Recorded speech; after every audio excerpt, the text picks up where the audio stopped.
Well, it's a book that's made headlines and much controversy even before its official release. Former President Kalam was today attacked by another NDA ally, the Shiv Sena, for saying that he would have appointed Sonia Gandhi as Prime Minister in 2004 if she had staked claim to the post.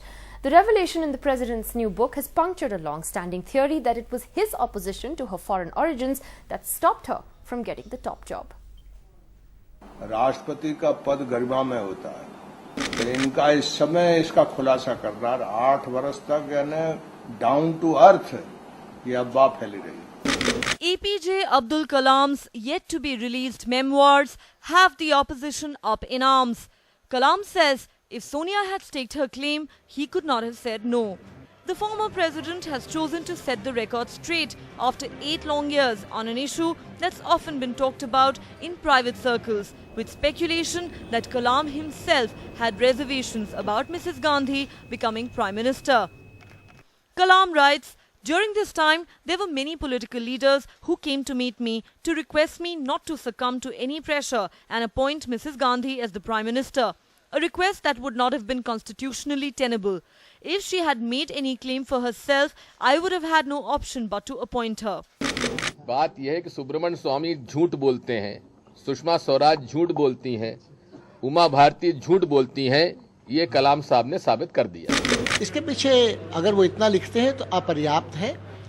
उनसे ज्यादा बातों को वो छिपा रहे हैं बनिस्बत कि वो कुछ कह रहे हैं।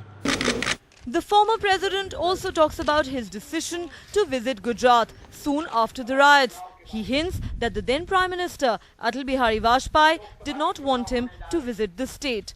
Kalam writes, "As no president had ever visited an area under such circumstances, many questioned the necessity of my visit to the state at this juncture. At the ministry and bureaucratic level, it was suggested that I should not venture into Gujarat at that point of time. One of the main reasons was political.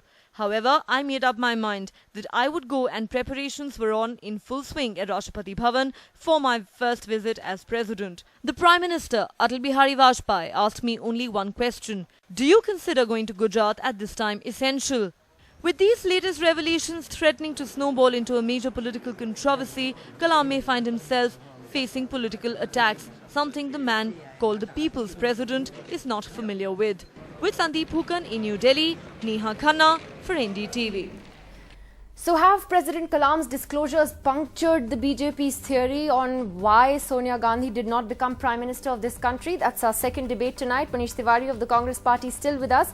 Siddharth Nath Singh of the BJP joins us now. Also with us, Vinod Sharma of the Hindustan Times. Siddharth, let me ask you first. I mean, it has been a long-standing belief that the BJP and the opposition has held is that Sonia Gandhi didn't become Prime Minister of this country because President Kalam told her that he didn't, that would be a problem. That turns out not to be the case anymore. So this does puncture your theory, doesn't it? Nidhi, it's very difficult to debate or to arrive a conclusion on the basis of something which is becoming a history. But history has a habit of throwing certain more questions when you read it. Now, one question which arises from the whatever experts I have read in the newspapers is that when Sonia Gandhi ji went to meet Mr. Kalam, President Kalam, she carried with her a list of supporting allies because Congress was 145, you need 272, and to add to 272 you needed 127.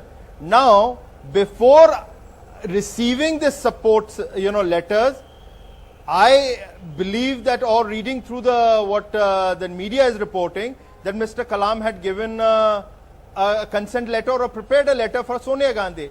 So I do think it raises certain questions, but there are questions, and one what Mr. Kalam has written is a part of it's a history. It's what he wanted to say, but certainly it's difficult to digest that in this country you decide on a Prime Minister of forming the government without getting the support letters from the allies, which is shot by 127. So many questions will come on it.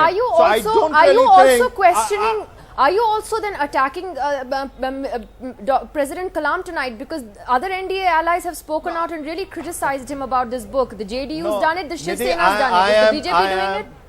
Nidhi, by no means I am criticizing Mr. Kalam, the President Kalam, Honorable President of ex-President of India. He has all the right to say what he wanted to write, but for it to become a history, I think there is an open debate and there are certain open questions which needs to be answered before we draw a conclusion. And I think through your channel, I'm raising a very valid question. But the bottom line is, Siddharth, that if the BJP's all along maintained that it was Kalam's opposition to her foreign origin that didn't allow her to become Prime Minister, that theory doesn't stand anymore. He says that's not true. So are you Nidhi, saying that he's not telling the truth? No, Nidhi, there is also another theory. If you please read the day when Mrs. Gandhi met Mr. Kalam, you please read, and Vinod Sharma ji is there. In fact, it is Hindustan Times only which said that Mrs. Gandhi is slated to meet Mr. Kalam and stake the claim, but she doesn't have the support of NCP, Sharad Pawar, and also Mulayam Singh Yadav. That's also the headline. Why should we forget about it? And the reason Sharad Pawar is refusing to give support is because he doesn't want the foreign origin issue was being raised. There were also in the same newspaper and other newspapers, other reports coming whether the question of reciprocity under the Indian Citizens Act will apply to Mrs. Gandhi, and it is open to a judgment, court judgment. India's #1 news app just got even better. Download NDTV's new app, fully optimized for retina display, full screen view, faster response time, and Sudoku. NDTV's new iPad app. Download now.